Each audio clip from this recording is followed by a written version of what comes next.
that you might come up with an error that says, maybe they're not getting any state tax withheld, or it'll say state tax record is missing for this employee. So there's a couple different places that you have to set up that state tax information.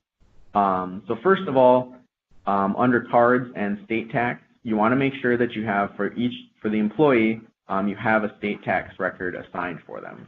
So for example, here with my employee, I've got a Wisconsin state tax set up. I've filled in their filing status, any exemptions, if they have additional withholding. You need to have this record set up so that the system knows this employee can have Wisconsin state tax taken.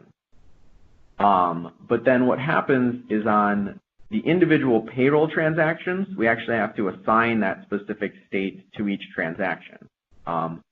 Normally, that would come in by default based on the way the employee's tax information is set up.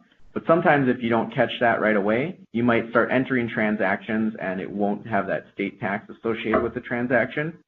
So in that case, you'd need to come into the employee tax maintenance window and make sure that here under your transaction entry defaults, you have that specific state tax assigned. So then this is going to tell the system when I create a new transaction for this employee, automatically assign Wisconsin as the eligible state tax for that transaction.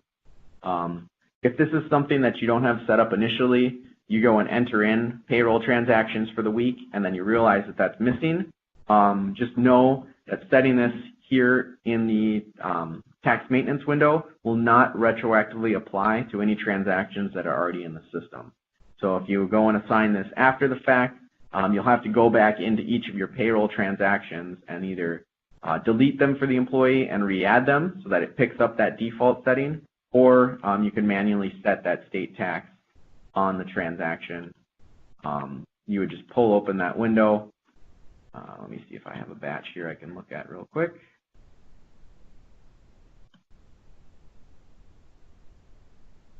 So if you select that transaction and then choose to show details, you can see here there's the state that's assigned. So you would just have to fill that in for the employee's transaction. Those are probably the two biggest things that I see with the payroll process